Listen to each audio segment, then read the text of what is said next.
Mahesh sir, आप कह रहे थे कि टाटा ग्रुप की एजीएम है, टाटा सन्स की, माफ़ कीजिए, तो टाटा ग्रुप के स्टॉक्स आज लाइमलाइट में रहेंगे, फोकस में रहेंगे। अभी हमने टाटा केमिकल को टच किया भी है। सर, ऐसी खबरें निकल के आ रही हैं कि शायद ये जो एजीएम है वो टल सकती है। क्यों टल सकती है? क्योंकि कोरम शायद पूरा ना हो पाए, जिस वजह से ये एजीएम शायद आपको टलती हुई नजर आ सकती है। और इस एजीएम में जो मुद्दा गरमाएगा या फिर छाया रहेगा वो शायद चंद्रशेखरन साहब जी का जो इस्तीफा आया था वही हो सकता है। और मैंने कहीं पढ़ा है सर कि बोर्ड इस चीज़ को लेकर ना डिवाइडेड है, बटा हुआ है इस चीज़ को लेकर कि क्या उनको दोबारा कहना चाहिए कि आप पुनर्विचार कीजिए अपने इस्तीफे के ऊपर, या फिर इसमें जो बोर्ड मेंबर्स हैं उनकी वोटिंग करवा लेनी चाहिए। ऐसी ऐसी कुछ खबरें चल रही हैं कि एजीएम में, अगर ये एजीएम हो भी जाती है तो कुछ ऐसी बातचीत हो सकती है। अगर ये एजीएम टलती है सर, इतिहास में पहली बार होगा कि जब ये जो प्री प्लान्ड एजीएम है वो रद्द होती हुई नजर आएगी। तो दोनों ही केसेस में आज कुछ बड़ा होने वाला है इस एजीएम में। टाटा ग्रुप के स्टॉक्स को कैसे अप्रोच करें सर इस बैकड्रॉप में?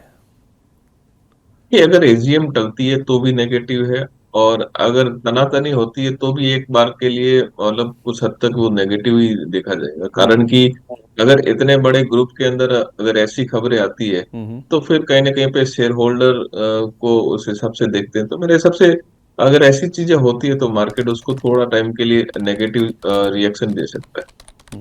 ठीक है, तो अरुण सर, आपका क्या व्यू है? टाटा ग्रुप के स्टॉक्स को कैसे अप्रोच करें जो पूरा फियास्को चल रहा है? देखिए, ट्रेडिंग पर्सपेक्टिव से तो दिक्कतें हैं। डेफिनेटली चार्ट भी क्लियर यही रुझान दिखा रहा है कि ट्रेडिंग पर्सपेक्टिव से किसी भी स्टॉक में बाइंग रिकमेंडेशन नहीं आ रही है एक्सेप्ट ट्रेंड।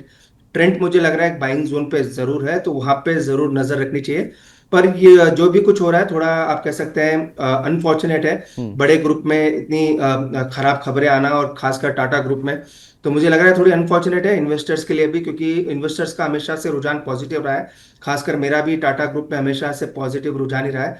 पर मुझे लग रहा है नेक्स्ट कुछ महीनों में टाटा ग्रुप में शायद आपको कोई बड़ा पैसा नहीं बने, एक्सेप्ट कपल ऑफ स्टॉक जैसे टीसीएस, ट्रेंड, अगर ये आपको नीचे मिल जाते हैं तो ये जब डेफिनेटली बाइंग वाले स्टॉक्स रहेंगे। पर ट्रेडिंग पर्सपेक्टिव से मुझे लग रहा है ट्रेंड के अलावा कोई स्टॉक चार्ट पे अच्छा संकेत नहीं दे रहा है। अच्छा, मतलब ट्रेडिंग के व्यू से ट्रेंड अच्छा लग रहा है, और लॉन्ग टर्म के हिसाब से आप कह रहे हैं कि टीसीएस अच्छा है अगर नीचे मिलता है तो? बिल्कुल संदीप जी, टीसीएस, टाटा पावर भी मुझे अच्छा लगता है, लॉन्ग टर्म में नीचे मिलता है। ट्रेंड भी अगर नीचे मिलता है तो लॉन्ग टर्म के लिए तीनों स्टॉक्स पे नजर रहनी चाहिए। क्योंकि कहीं ना कहीं बड़ा ग्रुप है, बड़ा प्रोफेशनली मैनेज्ड है, ऐसी कोई दिक्कत नहीं आएगी। पर चूंकि ये ग्रुप माना जाता है प्रॉपर साफ सुथरे काम के लिए, तो जो चीजें हो रही है इसी वजह से थोड़ा बहुत सेलिंग आपको अभी नजर आ रहा है। सर, कुछ अनकन्फर्म्ड खबरें हैं महेश सर, थोड़ा मैं इसको डीप डाउन ड्रिक कर रहा हूं, क्योंकि नोएल टाटा साहब ने पीएमओ से और होम मिनिस्ट्री के ऑफिशियल से मुलाकात की है पिछले हफ्ते, शायद शनिवार को उनकी ये मुलाकात हुई है। और मुद्दा यही है खासतौर पे जो एन चंद्रशेखरन साहब का एग्जिट हुआ है उसको लेकर, और क्या स्थिति चल रही है टाटा ग्रुप में, उसका शायद जो ब्यौरा है वो उन्होंने दिया इन बैठकों में।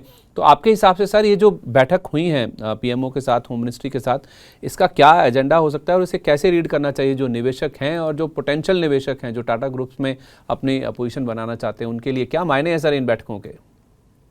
देखिए, कहीं ना कहीं पे इतने बड़े ग्रुप में जो जो चेंजेस होते हैं तो गवर्नमेंट को लूप में रखना भी एक जरूरी बात बन जाती है। तो मेरे हिसाब से यही चर्चा रही रहेगी कि क्या अपडेट्स हो रहे हैं, क्या फ्यूचर की प्लानिंग क्या है, और क्या आगे क्या हो सकता है। हम्म। तो ये सच एडवाइस उनसे भी लिया गया रहेगा कि यहाँ पे क्या करना चाहिए, या फिर ये जो हम लोग करना चाह रहे हैं वो सही है कि नहीं है। तो वहाँ पे गवर्नमेंट का एक थोड़ा एडवाइस भी लिया जाएगा, और वो जो थोड़े बहुत अपडेट्स है वो भी शेयर किए जाते हैं। तो वहाँ पे गवर्नमेंट भी अपने जो भी रिप्रेजेंटेटिव है वहां से उनको थोड़ा बहुत डिटेल्स निकाल के और उनको थोड़ा बहुत अपडेट्स देती है। और गवर्नमेंट का सपोर्ट भी जरूरी है अनटिल अनलेस कुछ ऐसी चीज हो जावे जहाँ पे बहुत सारा नेगेटिव हो जाए। क्योंकि टाटा ग्रुप इतना बड़ा ग्रुप है कि अपने आप में इतना बड़ा है कि गवर्नमेंट को भी कहीं ना कहीं पे इम्पेक्ट होता है। अगर उनके बिजनेस इम्पेक्ट होते हैं या उनकी चीजें इम्पेक्ट होती है तो गवर्नमेंट का रिवेन्यू भी इम्पेक्ट होता है। तो एक दूसरे के पूरक है। तो मेरे हिसाब से उनको भी अपडेट देना जरूरी है टाइम टू टाइम, और कहीं ना कहीं पे सलाह भी लेनी जरूरी है। इतना बड़ा अपडेट्स होता है, कुछ ना कुछ अनहोनी ना हो जाए, तो उनको भी एक लूप में रखना जरूरी बन जाता है।